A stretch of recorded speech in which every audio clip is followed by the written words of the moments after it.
नमस्कार and I welcome you all to world affairs. मैं हूं प्रशांत धवन। नाउ रिसेंटली इस टॉपिक पर बहुत से आर्टिकल्स पब्लिश हुए हैं कि पाकिस्तानी टैंक्स इस कंडीशन में नहीं है कि भारत से लड़ पाए। यहां पर आप देख पाओगे tanks not in working condition when x Pakistani army chief, जो जनरल बाजवा पाकिस्तान के पूर्व आर्मी चीफ थे, इन्होंने पाकिस्तान के जर्नलिस्ट को ओपनली ये कहा था, करीब 20 से लेकर 25 जर्नलिस्ट को ये बात ओपनली कही थी कि इंडिया के साथ वॉर पाकिस्तान अफोर्ड नहीं कर सकता।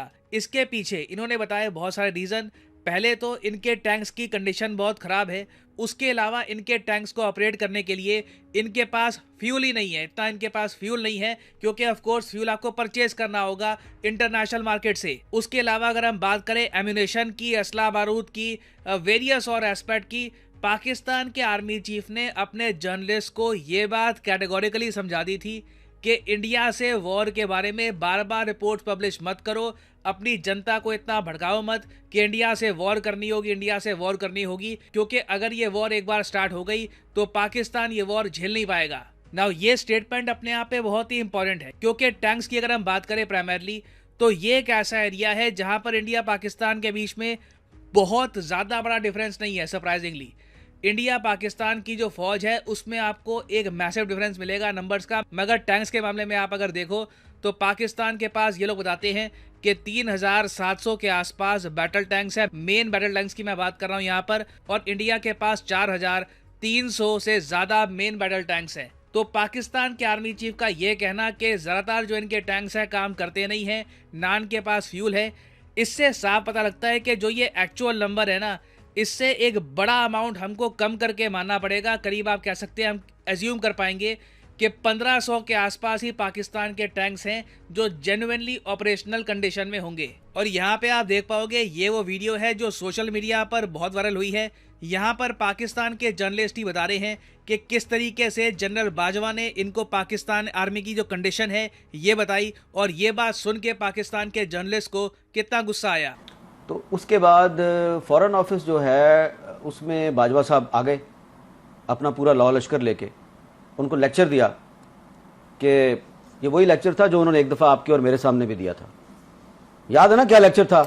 टैंक चलने के काबिल नहीं है, तो आप कह रहे हैं कि मूवमेंट के लिए मेरे पास डीजल नहीं है। ठीक है जी, इस तरह की बातें की थी ना। नॉर्मली ऐसा आर्मी चीफ के कोर्ट मार्शल होना चाहिए, और मुझे अब कहना पड़ेगा, मैं अंदर कमरे में कहती रही हूँ बट मुझे कहना पड़ेगा कि इस तरह नहीं होता। 20-25 सहाफियों को सामने बिठा के आप उनको कह रहे हैं कि पाकिस्तान आर्मी लड़ने के काबिल। इसका मतलब आप दुनिया को बता रहे हैं 25 सहाफी, फिर 25 सहाफियों के पास तो बात नहीं रहती इन द वर्ल्ड। उस वक्त भी हमें यकीन था, जब वो ये कह रहे थे तो मुझे उस वक्त भी यकीन था ये गलत कह रहा है, और आपने उसको कन्फ्रंट भी किया था, बल्कि आपका तो मुंह लाल हो गया था, इतने गुस्से में आ गई थी। ठीक है, ये जीएचक्यू वाली बात है, मुझे याद है एनडीयू वाली बात नहीं कर रहा, नहीं एडिटोरियम की बात, एडिटोरियम जहां पे वो कोर कमांडर्स कॉन्फ्रेंस होती है, वहां बैठ के आर्मी चीफ हमें एक कहानी सुना रहा है कि जी फौज इंडिया से लड़ने के काबिल नहीं, लिहाजा हम सुलह कर लें। तो यहाँ पे आपने सुना पाकिस्तान के दो जर्नलिस्ट, एक तो हामिद मीर जिनके बारे में आपको पता होगा, बहुत ही ज़्यादा फेमस जर्नलिस्ट हैं, पाकिस्तान में नहीं और जगह भी आप देखो तो काफ़ी इनके इंटरव्यू फेमस हैं। तो ये बैठकर एक पाकिस्तान की जर्नलिस्ट से डिस्कस कर रहे थे कि याद है आपको कि 2021 में किस तरीके से बाजवा ने सब जर्नलिस्ट को बुलाया था और ये समझाया था कि इंडिया के साथ वॉर नहीं हो सकती। और आप अगर सोच रहे हैं कि बाजवा को ये बात समझानी क्यों पड़ी, रीज़न देखो इसका ये है कि आर्टिकल 370 हटने के बाद ना कश्मीर में सिचुएशन इम्प्रूव हुई है, और ये बात पाकिस्तान के लोगों को कभी एक्सेप्टेबल थी नहीं। 5 अगस्त 2019 को हमने आर्टिकल 370 हटाने का फैसला कर लिया इंडिया में। एक बहुत ही ज़्यादा ब्रेव स्टेप था बाय इंडिया। उसके बाद से हमने देखा है, ये जम्मू कश्मीर पुलिस ने खुद एडमिट किया है कि लॉ एंड ऑर्डर की जो सिचुएशन है, आप अगर पिछले सालों से कंपेयर करो, अगेन सब कुछ परफेक्ट है, ये कहीं पे पॉसिबल नहीं है, मगर पिछले साल से आप कंपेयर करोगे तो लॉ एंड ऑर्डर की सिचुएशन जम्मू कश्मीर में इम्प्रूव हुई है। 88% का ड्रॉप दिखा है लॉ एंड ऑर्डर के इंसिडेंट्स में। तो ओवरऑल देखिए, आर्टिकल 370 हटने के बाद कश्मीर में इन्वेस्टमेंट्स बढ़ी हैं, स्थिरता आई है, और ये बात देखो पाकिस्तान के लोगों को एक्सेप्टेबल थी नहीं। तो इसलिए पाकिस्तान के मीडिया में, इनकी जनरल पब्लिक में बहुत सारे लोग थे जो ये डिमांड कर रहे थे कि एक बार को इंडिया के अगेंस्ट मिलिट्री एक्शन लिया जाए। और आपने देखा होगा उस टाइम 2019 से लेकर 2021 के बीच में पाकिस्तान के उस टाइम जो पीएम थे इमरान खान, इन्होंने भी काफ़ी बार हिंट देकर ये कहा था कि कश्मीर की जो फाइनल फ्रीडम स्ट्रगल है ये शुरू हो जाएगी अक्टूबर में, हम कुछ बड़ा कर देंगे, बहुत कुछ एक बड़ा होने वाला है पाकिस्तान की तरफ से। उस टाइम यूएसए के जो थिंक टैंक्स हैं इन लोगों ने भी बार बार रिपोर्ट्स पब्लिश करी थी कि इंडिया पाकिस्तान के बीच में लार्ज स्केल वॉर हो सकती है, और इन रिपोर्ट्स में लिखा था और ये वॉर हो सकता है कि पाकिस्तान अपनी तरफ से इनिशिएट करे, ये लोग जो जम्मू कश्मीर का ये रीजन है इसको कैप्चर करने की कोशिश करे। ये बात इन रिपोर्ट्स में बहुत बार लिखी गई थी थ्रू आउट 2019 टू 2021।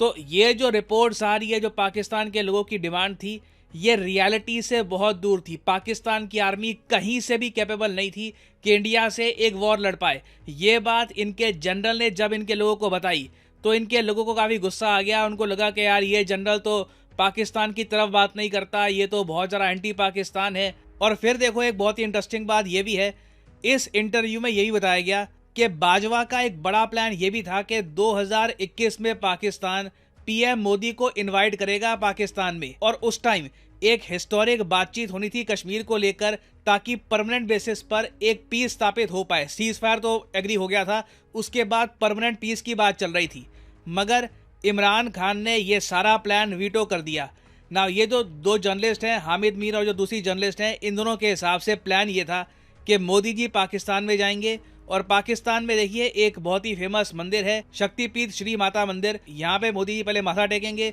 उसके बाद इस्लामाबाद जाएंगे, और उस वक्त पाकिस्तान की जो मेन लीडरशिप थी, प्राइमरली इनके आर्मी जनरल, उनसे मिलेंगे और कुछ बातचीत का प्लान था। ये जर्नलिस्ट ने क्लेम किया है। मगर जब ये प्लान बन रहा था ना, तो उस वक्त जो पाकिस्तान के विदेश मंत्री थे, इन्होंने इमरान खान को वार्निंग ये दी कि इलेक्शन पाकिस्तान में बहुत ज़रा करीब है, और अगर पीएम मोदी पाकिस्तान में आते हैं और इंडिया पाकिस्तान के रिलेशंस नॉर्मलाइज हो जाते हैं, दोनों कंट्रीज ट्रेड वापस स्टार्ट कर देते हैं, तो इससे देखो इमरान खान को इलेक्शन में काफ़ी नुकसान होगा। तो इसलिए ना इमरान खान और शाह महमूद कुरैशी ये बाजवा के सामने अड़ गए, और इन्होंने ये कहा कि इंडिया के पीएम की कोई भी विजिट नहीं होगी पाकिस्तान में।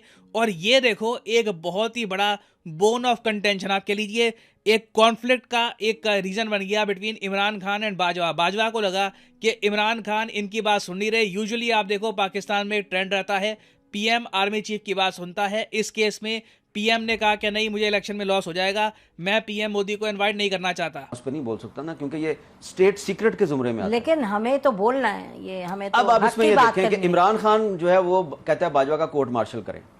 बाजवा ने मेरी हुकूमत के खिलाफ साजिश की, मेरी हुकूमत गिरा दी, मेरे साथ ये कर दिया, मेरे साथ वो कर दिया। भाई जो उसने कश्मीर के साथ किया उस पर आप क्यों नहीं बोलते? नहीं, मैं आपको बताऊं, हमें जो पब्लिक स्टेटमेंट कोई आर्मी चीफ ऐसी दे, it is a public statement कि मैं हमारे जहाज नहीं चलते और टैंक नहीं चलते, ये तो बिल्कुल कहीं भी एक्सेप्टेबल नहीं हो सकता। और ये देखिए, ये बात कर रहा था वो जब फरवरी 2019 में पाकिस्तान एयरफोर्स ने इंडियन एयरफोर्स के अटैक को नाकाम बनाया। बेशक, ठीक है, बेशक, ठीक है। और किस तरह जो है वो उनका वो पायलट भी पकड़ लिया, और रोजाना हमारी फौज के जवान जो हैं वो बॉर्डर पे और टेररिस्टों के खिलाफ लड़ते हुए अपनी शहादत भी दे रहे हैं, कुर्बानियां दे रहे हैं। और आर्मी चीफ कह रहा है मेरे टैंक नहीं चलते, तो आपकी कॉम्पिटेंस भी, आपकी तो इससे देखो एक बात क्लियर हो जाती है कि इंडिया पाकिस्तान के रिलेशंस नॉर्मलाइज बिल्कुल नहीं होने वाले, क्योंकि एक बार को मिलिट्री पॉलिटिकल पार्टीज अपनी तरफ से कोशिश करें नॉर्मलाइज करने की, मगर इनकी जनता में इतना ज़रा एंटी इंडिया सेंटिमेंट है कि कोई ये रिस्क उठाना चाहेगा नहीं। अभी भी आप देख लो, जो बिलावल भुट्टो है, पाकिस्तान के विदेश मंत्री हैं, इनका एक प्लान है इंडिया में आने का फॉर द एससीओ समिट। इस इशू को लेकर पाकिस्तान तहरीक-ए-इंसाफ जो इमरान खान की पार्टी है वो इनकी आलोचना कर रही है कि इंडिया जा भी क्यों रहे हो। तो इस साल देखिए बिल्कुल पाकिस्तान के रक्षा मंत्री, विदेश मंत्री, इवन इनके जो प्राइम मिनिस्टर हैं ये इंडिया में आएंगे, मगर इंडिया पाकिस्तान के रिलेशंस में ज़्यादा इम्प्रूवमेंट की गुंजाइश अभी दिख नहीं रही, क्योंकि अगेन घूम फिर के बाद वही आती है, इलेक्शन बहुत ज़रा करीब है। कोई भी पॉलिटिकल पार्टी ऐसे टाइम में इंडिया के साथ रिलेशंस इंप्रूव नहीं करना चाहेगी। और उसके अलावा क्रिकेट की भी वैसे मैं बात करूं तो बीसीसीआई ने 2027 तक का अपना जो प्लान है ये भी सामने रख दिया है। जो इनकी सीरीज़ होगी, कहां पर खेलेंगे, ये बता दिया है।